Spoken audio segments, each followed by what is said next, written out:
오늘 말씀은 말씀치유 새생명 새생활 15가입니다. 본문 말씀은 마태복음 11장 28절에서 30절 말씀입니다. 우리 다 함께 천천히 합독하도록 하겠습니다. 수고하고 무거운 짐진 자들아 다 내게로 오라. 내가 너희를 쉬게 하리라. 나는 마음이 온유하고 겸손하니 나의 멍에를 메고 내게 배우라. 그리하면 너희 마음이 쉼을 얻으리니 이는 내 멍에는 쉽고 내 집은 가벼움이라 하시니라. 아멘. 예수님은 지금 수고하고 무거운 모든 이런 진짐자들을 지금 초대하고 있습니다. 이 짐이라는 것은 그 당시에 이런 서기관이나 이런 바리새인들이 자신들의 그런 율법적인 요구들로 인해서 많은 유대인들이 많은 무거운 그런 짐을 짓고 살아가는 것에 대해서 지금 예수님께서 말씀하고 계신 것입니다. 그런데 이런 서기관이나 이런 바리새인들의 역할은 하나님을 영화롭게 하는 것이고 또 유대인의 자기 동족들을 또 하나님의 그 영광 속으로 들어가게 하는 역할을 해야 되는 것인데 오히려 이러한 무겁고 힘든 짐을 지게 만들고 있는 것이에요. 그래서 예수님이 이 땅에 오신 그 당시에는 이 너무 율법이라는 그 율법이 너무나 많아진 것이에요. 셀 수도 없이 많아진 것입니다. 왜 그렇게 됐냐? 나는 이런 것도 지키고 또 자기가 또 그거의 율법에 대한 그 파생된 것들을 나는 또 이런 것도 해. 그러니까 옆에 있는 바리새는 어떻게 했습니까? 나는 그것도 하고 나는 이것도 해. 이렇게 보다 보니까요, 이 점점 이 율법을 낳게 되는 것이에요. 근데 율법의 그 본질적인 것을 보지 못하고 행위에 이렇게 보게 된다 보니까 또 행위로서 구원을 얻는다 생각하다 보니까 이렇게 된 상황이 된 것입니다. 그래서 예수님께서 이러한 무거운 진진 자들에게 지금 말씀하고 계신 것입니다. 그래서 예수님이 제공하는 쉼이란 이 모든 것에서부터 자유롭게 해방된다라고 우리가 또 생각하면 안 되는 것이죠. 왜 그렇습니까? 우리가 산상수훈이나 또 우리가 이제 강단의 흐름을 통해서 예수님께서 이 바리새인들에게 말하는 그 율법들에 더 뭐예요? 바리새인들은 이 겉모양만 지키면 되는 것이었어요. 그러니까 속으로는 어떤 생각을 하든 불신앙을 하든 또 악한 생각을 하든 상관없이 나는 겉모양의 건건한 모습 또 그 안에서 나는 이렇게 율법을 잘 지키고 있어 이렇게 하고 있는 그 바리새인들과 이 유대인들에게 예수님께서 뭐라고 하십니까? 너희 마음에서부터 겉모양뿐만 아니라 너희 마음에서부터 그렇게 해야 된다라고 간단하게 얘기하면은 이제 그렇지 않습니까? 그러다 보니까요, 예수님의 그 말씀하신 이번 주 강단 말씀과 좀 이렇게 연결이 되는데요. 이 좁은 길이라는 것은 바로 이러한 예수님의 이 가르침 속에서 예수님께서 말씀하신 정말 우리의 마음에서부터 이 율법을 지키고 또 하나님의 그 말씀을 지켜나가는 것 이것을 예수님께서 말씀하십니다. 그렇다고 하면은 이게 쉬운 게 아니잖아요. 그렇죠? 쉬운 게 아니잖아요. 근데 우리가 예수님의 그 말씀을 따라감에 있어서 어떻습니까? 29절에 우리 또한 마음이 온유해지고 겸손해진다. 예수님의 그 말씀 따라 하나님의 그 말씀 따라 가려 하는 우리의 인생이 어떻다고요? 우리 마음이 온유해지고 겸손해지는 그런 삶으로 또 우리의 마음이 쉼을 얻게 된다라는 것입니다. 이것이 바로 정말 하나님의 자녀의 쉼이라는 것입니다. 예.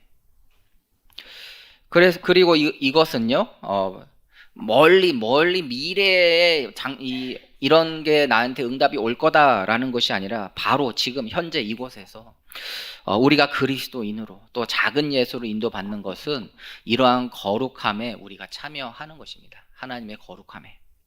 그래서 예수님의 멍에는 쉽다고 하시는 이것은 그 멍에에는 마음이 온유하고 겸손한 그 예수님과 함께 또 예수님의 그 사역에 우리가 동참해졌기 때문에 정말 우리가 쉽고 가볍게 느낄 수 있는 것이죠. 그래서 우리가 정말 현장에서 마음을 품고 현장을 놓고 기도하고 또 한 영혼을 놓고 기도하는 그것이 나의 어떨 때는 나의 지금 상황이 지금 내가 이렇게 할 때가 아닌데 그럴 때가 많지 않습니까? 지금 내 현실적인 상황은 내가 지금 여기 와가지고 정말 이 지역을 놓고 기도한다? 지금 나의 현실적인 상황은 하고 전혀 맞지 않는데 우리가 또 하나님 앞에서 그렇게 인도받을 때가 있지 않습니까? 그게 바로 하나님의 내 짐이 가볍고 쉽다라는 것이에요. 예.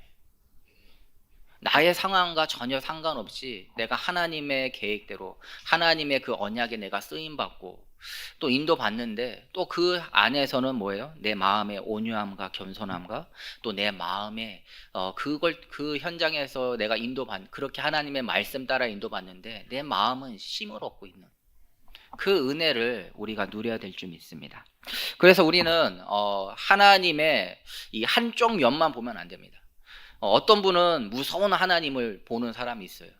또 어떤 분은 사랑의 하나님만 보는 분도 있습니다. 그런데 우리는 하나님의 공의와 이 칭의를 이렇게 잘 어울려져서 하나님을 바라봐야지 또 올바른 이런 신앙생활을 할 수 있는 것입니다. 하나님께서는 이 구원에 하나님의 그 언약의 그 말씀을 믿지 않는 자에게는 공의 심판하시지만요. 또 그것을 믿는 자들에게는 칭의 하나님은 묻지도 따지지도 않고 우리에게 구원을 주시는 하나님이십니다. 그리고 사랑의 하나님이시라는 것이에요.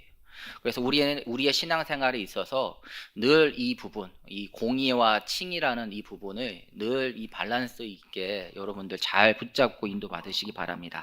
그러면 첫 번째로 마음 치유가 안 되면 갈등이 되풀이 됩니다.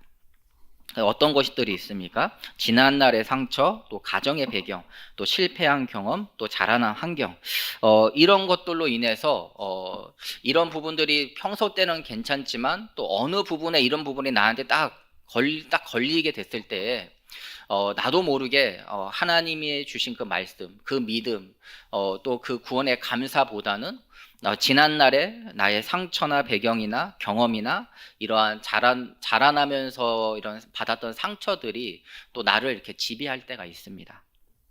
그래서 우리는 늘 하나님이 우리에게 주신 이 복음 속으로 들어가지 않으면은 또 우리도 지난날의 과거에 또 잡힐 수밖에 없는 것이죠. 또 우리가 또 이렇게 성인이 돼서도 이런 특별한 실패한 경험들 계속해서 뭔가 굿 아이디어인 것 같은데 그걸 향해 또 달려가는데 자꾸 실패하는 또 이런 분들이 계세요. 아니면 어떠한 배움에 대한 이런 실패들. 내가 못 배워서 내가 그 학생 시절 때 잘 공부했어야 되는데 너무 엉뚱한 짓을 많이 해서 배우지 못해서 또 이러한 배움에 대한 또 이게 눌려 있는 분들. 그래서 제가 이제 일본에 있을 때에도 이제 그런 분들이 좀 이런 분들이 많이 있었거든요. 좀 많은 실패와 또 배움에 대한 이런 실패. 그러니까 대학부 애들이 이제 캠프하러 한국에서 오면은 안 나타나요. 예, 안 나타나더라고요. 난 처음에 왜 그런지 몰랐어요. 그런데 이러한 상처들이 있었던 거예요. 근데 지금은 뭡니까? 은혜 가운데에서 뭐예요? 사장하고 있습니다. 그냥 회사 사장하고 있어요. 주식회사 사장을 하고 있어요, 지금은. 그러니까 이게 우리가 이게 상처 쪽으로 나를 계속 몰아가다 보면은 그게 결국에는 뭐냐면은 사단의 걸림돌이 되는 것이에요. 사단이 주는 걸림돌이 되는 것이에요. 그런데 그것이 아니라 그걸 통하여서 그래 난 그렇기 때문에 내가 하나님 난 이러한 부분이 부족합니다. 그렇기 때문에 나는 오늘도 예수님을 의지하고 또 하나님의 그 말씀에 의지하고 또 하나님께 나는 은혜를 구합니다. 또 하나님이 나에게 그 지혜를 주시지 않으면 나는 오늘도 또 내 생각에 잡혀서 살 수밖에 없는 연약한 존재임을 우리가 또 고백하면서 인도받게 된다고 하면요, 오히려 그것이 발판이 되고 오히려 그것이 또 하나님을 향해 나아가는 정말 중요한 기도의 소재가 되는 것이죠. 그래서 우리가 이 마음의 치유라는 것은 하나님 앞에서 어떤 생각을 가지고 내가 인도받느냐. 똑같은 문제에 있는데 그 문제를 나는 어떤 기준으로 그 문제를 바라보고 있느냐라고 했을 때 오히려 그 문제 속에 들어가는 사람이 있는가 하면요. 오히려 그런 문제 내가 세상에 있을 때, 내가 이 복음 몰랐을 때는 그게 나에겐 발작 버튼이었는데, 내가 이 복음을 알고 보니까 뭐냐?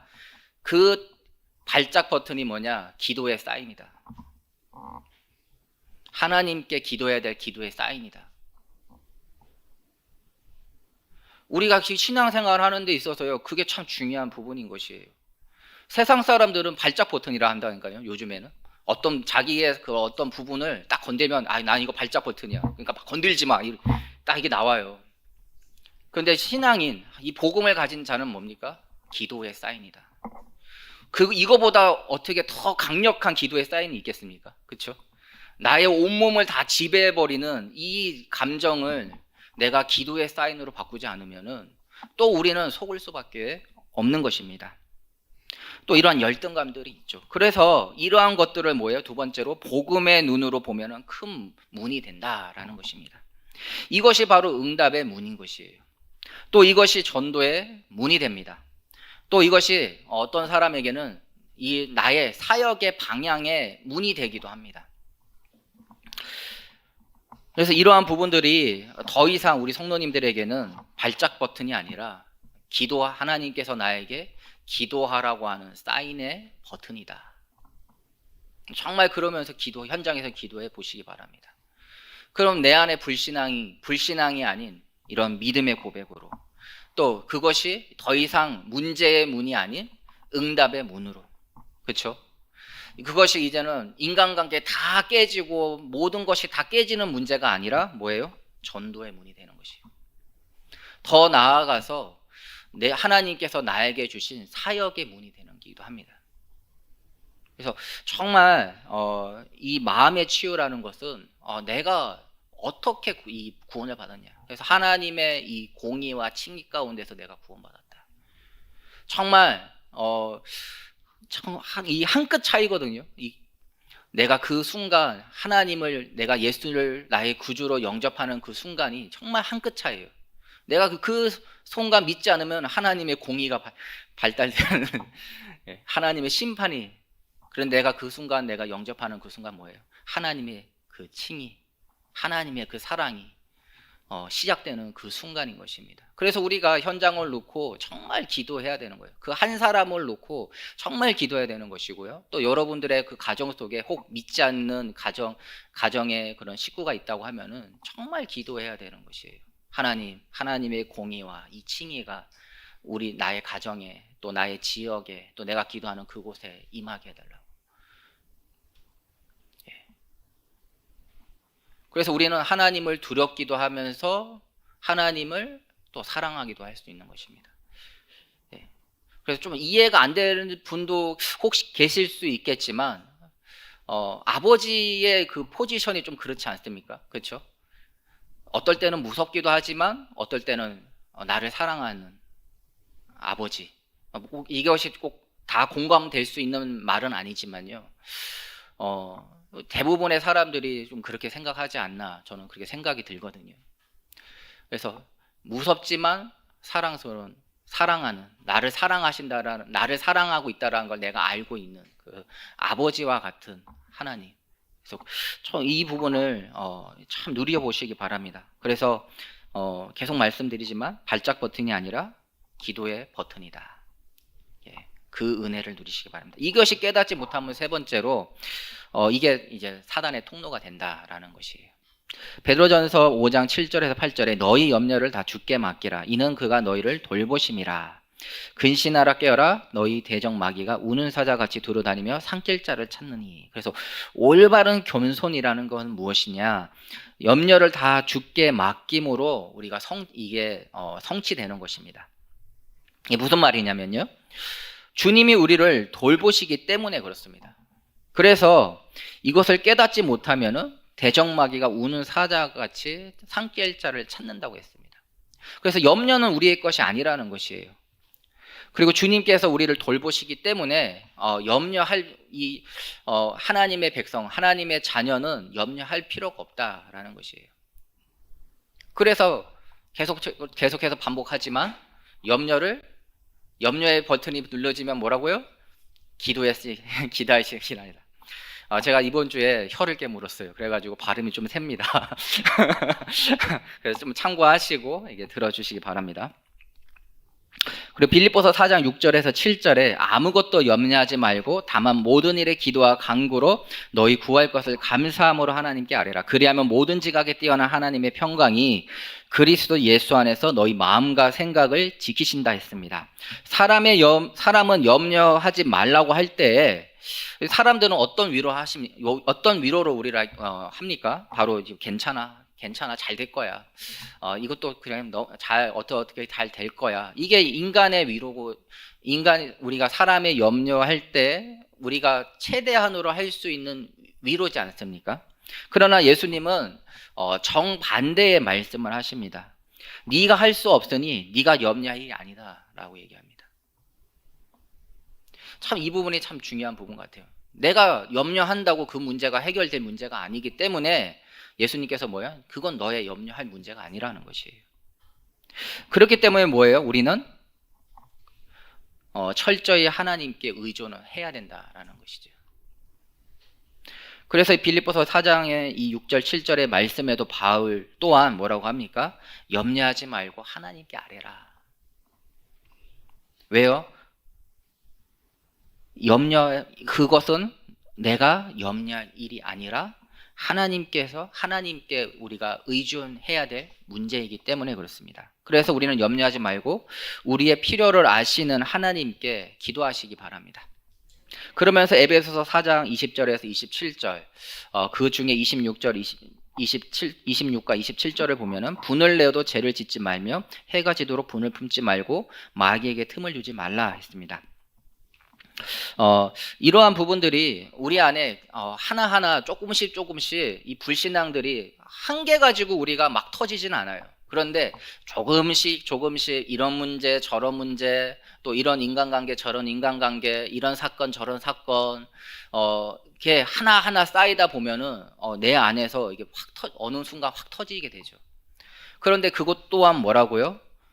해가 지나도록 붐을 품지 말라. 왜 그렇습니까? 마귀에게 틈을 주지 않기 위해서. 그래서 기도하시기 바랍니다. 예. 오늘의 포인트는 그것이에요. 나의 발작 버튼, 그게 더 이상 불신앙의 버튼이 아니라, 문제의 버튼이 아니라, 이 관계를 다 해치는 버튼이 아니라 하나님께 기도하는 버튼이다.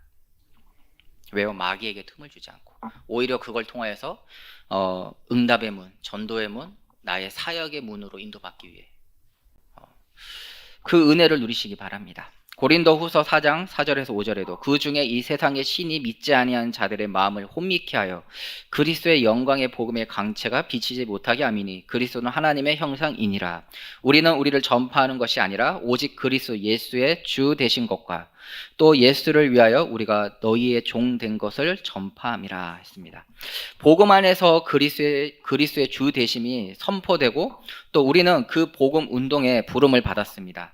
이것이 결합되지 않으면은 이 복음은 복음이고 내 삶은 내 마음대로 산다, 이렇게 되는 것이죠. 그러면 뭐냐면 진짜 복음을 깨닫지 못한 삶을 살고 있는 것입니다. 그러기에 우리는 이 복음 안에서 이 합당한 삶을 살아야 되는 것입니다. 그런데 나의 힘으로는 이 복음에 합당한 삶, 하나님 자녀의 그 합당한 삶을 살기란 너무 버겁죠. 그렇기 때문에 내 마음같이 잘 되어지지 않기 때문에, 그렇기 때문에 우리는 오늘도 예수님의 그 십자가의 그 은혜, 그 사랑을 붙잡아야 되는 것입니다. 또 하나님의 이러한 공의와 칭의 속에서 정말 그리스도인의 그 합당한 삶을 살 수 있도록 우리가 주님께 구해야 되는 것이죠. 그래서 참 그게 은혜인 것 같습니다.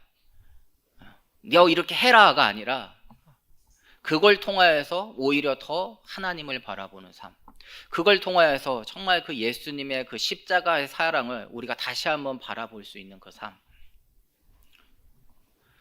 또 그 은혜로 내가 값없이 또 예수님께서 나의 모든 값을 치르시고 나를 구원해 주신 그 은혜의 사랑, 우리가 이런 것들을 우리의 삶을 통하여서 내가 하나님을 닮아가고 또 하나님께서 주신 그 말씀대로 살아가려고 하지만 또 나는 나약하고 연약해서 또 넘어지고 낙심될 때도 있지만 그 낙심과 넘어짐에 있어서 그대로 끝나는 인생이 아니라 오히려 더 하나님을 바라보고 예수님의 그 은혜를 바라보고 또 그 은혜를 구하는 가운데에서 또 나의 삶이 또 이렇게 하나님의 자녀의 그 합당한 삶으로 또 인도받을 수 있는 그 은혜를 하나님께서 또 주시고 마치 한 번도 죄 짓지 않은 자처럼 하나님이 또 나를 그렇게 봐주시면서 또 하나님은 뭐라고 하십니까? 우리에게 의인이다 그래요. 나는 그럴 자격이 하나도 없는데 하나님은 너는 의인이다. 우리가 그 은혜를 누릴 수 있는 게 이 복음이라는 것이에요. 그래서 나는 복음 받았어, 다 끝났어, 이게 반쪽짜리 신앙이라는 거예요. 그렇기 때문에 그러면 나의 삶은요, 나의 삶도 이 예수 그리스도의 그 십자가로 끝났음을, 또 내가 그렇기 때문에 의지하고 나의 삶 또한 예수님을 닮아가는 작은 예수로 인도받을 수 있어야 됨을 늘 우리가 구하고 바라고 그것을 원하는 삶이 되어야 되는 것입니다. 데살로니가 후서 2장 10절에서 12절에 보면요, 불의의 모든 속임으로 멸망하는 자들에게 있으리니 이는 그들이 진리의 사랑을 받지 아니하여 구원함을 받지 못함이라. 이러므로 하나님이 미혹의 역사를 그들에게 보내사 거짓 것을 믿게 하심은 진리를 믿지 않고 불의를 좋아하는 모든 자들로 하여금 심판을 받게 하려 하심이라 했습니다. 이것만 딱 읽으면은 하나님은 악하다라고 생각할 수도 있죠. 예.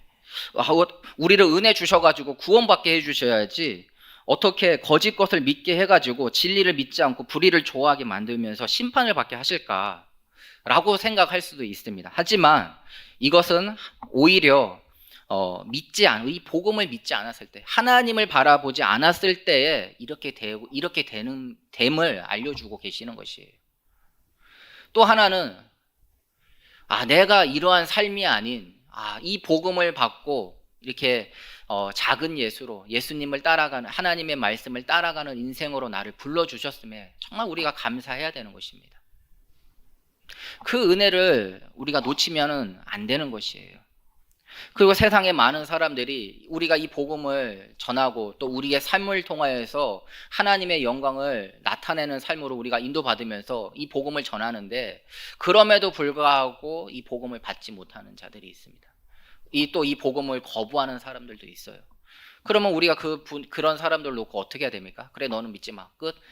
나는 복음 전했으니까 나 할 일을 다 했어. 그런 악한 생각을 가지면 안 된다는 거예요. 끝까지 우리는 뭐예요? 하나님께서 우리를 끝까지 견인해 가시는 것처럼, 이런 나도, 연약한 나도 끝까지 이 복음의 길로, 하나님의 말씀의 길로 하나님께서 나를 붙잡고 끝까지 견인해 가시는 것처럼 우리 또한 작은 예수라면서요. 그렇죠? 그리스도인이라고 하면서 나는 너 복음 한번 전했으니까 안 믿는 건 너 책임, 끝. 이게 아니라는 거예요. 끝까지 뭐예요? 기도. 그 현장을 놓고 기도하고, 그 한 사람을 놓고 기도하고, 그 현장을 놓고 기도하고. 우리에게 참 그런 마음이 있어야 될 줄 믿습니다. 네. 그 은혜가 우리 여기 계신 모든 성도들에게 임하기를 기도드립니다.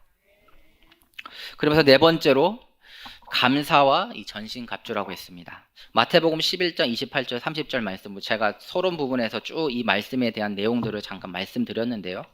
즉 뭐냐, 한마디로 얘기하면 참된 그리스도인의 그 삶 속으로 들어가시기 바랍니다. 예수님의 그 짐은, 멍에는 쉽고 가볍다고 해서 요한복음 19장 30절 다 끝났으니까 다 끝났구나, 이걸로 멈추면 반쪽짜리라는 것이에요. 우리의 삶 또한 이 그리스도인의 그 삶으로, 합당한 삶으로 인도받는 것. 그렇기 때문에 예수님께서 이 마태복음 5장에서부터 지금 7장까지 쭉 오고 있는데, 그 속에서 많은 부분들을 예수님께서 말씀해 주셨는데, 우리가 그 말씀대로 살아가려고 하는 그 삶, 혹 우리가 또 넘어지고 또 그 속에서 또 잘 안 되어지는 부분이 있다 할지라도, 그렇기 때문에 우리가 또 예수님을 바라보고 그 십자가를 바라보고 예수님의 그 보혈의 피를 바라보고, 그러면서 다시 또 인도받고 하나님께 또 은혜를 구하고, 또 내가 말씀 안에 있기를 또 소원하면서 또 그 말씀대로 살아가는 인생으로 인도받는 것. 그게 바로 그리스도인의 그 삶 속으로 우리가 들어가는 것입니다. 그러면서 이 믿음은 어떻게 우리가 인도받을 수 있습니까? 바로 하나님이 주신 것. 에베소 6장 11절에 마귀의 관계를 능히 대적하기 위하여 하나님의 전신갑주를 입어라. 그 전신갑주 한마디로 말하면 뭐냐? 말씀을 입어라. 하나님의 말씀에 붙잡히는 자 되시기 바랍니다. 그러면은 기도가 되어지죠. 하나님의 그 말씀을 붙잡고 뭐예요? 현장에서 이제 나의 삶 속에서 이것이 나의 계속돼서 되어지는 기도로 인도받으시기 바랍니다. 그러면서 뭐예요? 하나님의 말씀 붙잡힌 기도가 뭐예요? 그 현장을 다스리게 되는 것입니다. 우리의 삶이 정말 누구든지 다 이 마음에 그게 표현이 됐든 표현이 안 됐든 마음의 상처는 누구나 다 있습니다. 근데 그 마음의 상처를 어떻게 우리가 이제부터 인도받아야 되냐? 하나님의 공의와 칭의가 동시에 있음을 알고 정말 이 심판과 전적인 하나님의 그 은혜, 그 사랑, 그거를 정말 누려보시기 바랍니다. 그러면 마태복음 11장 28절에 30절의 말씀처럼 예수님을 믿으면 다 끝난 것이 아니라 이제 뭐예요? 이 구원의 가치를 알고 하나님께 나아가는 삶, 하나님의 그 말씀대로 인도받으려고 하는 그 정말 신앙생활. 어떻게 보면은 제가 잘못 들으면은 지금 행위를 강조하는 것처럼 들릴 수 있습니다. 그런데 그 행위 또한 하나님의 은혜 없이는 우리는 할 수 없는 존재라니까요. 내가 하나님의 말씀대로 살아가겠습니다. 내가 다짐하고 결단했다고 해서 그게 그대로 됩니까? 하나님의 은혜 없이는 그것 또한 할 수 없는 우리는 그런 연약한 존재임을 알아야 되는 것이에요. 그래서 저는 하나님 지금 행위를 우리의 이렇게 합시다. 행위를 강조하는 것이 아니라 하나님의 은혜를 붙잡으시다라고 얘기하고 있는 것입니다. 그렇기 때문에 우리는 이 복음이 소중한 것이에요. 우리의 삶이 정말 이 복음이 가치 있는 삶으로 나타나고 드러나는 정말 그리스도인의 그런 신앙생활 하시기 바랍니다. 우리의 힘으로 할 수 없는 그 은혜, 그래서 하나님을 의지하고 또 예수님을 따라가며 또 성령의 도우심을 우리는 받아야 됨을 깨닫고 누리시고요.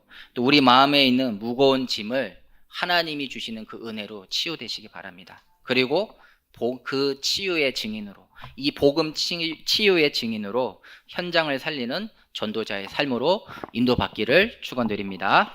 제가 마무리 기도하고 오늘 마치도록 하겠습니다.